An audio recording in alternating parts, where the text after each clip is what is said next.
দেখে নিন দর্শক বন্ধুরা, কাটোয়া আসানসোল, বলগোনা, গুসকরা, বুদবুদ, Panagarh, city centre, Raniganj superfast বাসের নাম হচ্ছে মা জগদ্ধাত্রী। কাটোয়ার থেকে ছেড়ে এলো, এটা আসানসোলে দাঁড়িয়ে আছে এই মুহূর্তে। বাসের নাম আছে মা জগদ্ধাত্রী। চলুন দর্শক বন্ধুরা ভেতরটা একটু দেখিয়ে দিই। ভেতরের এটা 2x2 সিট। ভেতরের এটা 2x2 সিট। কোথায় যাবেন দাদা আপনি?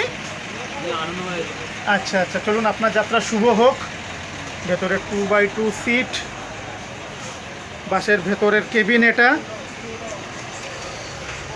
টাটা মোটরসের মা জগদ্ধাত্রী বাস। একটু পরে কাটোয়ার উদ্দেশ্যে আসানসোল থেকে রওনা হবে।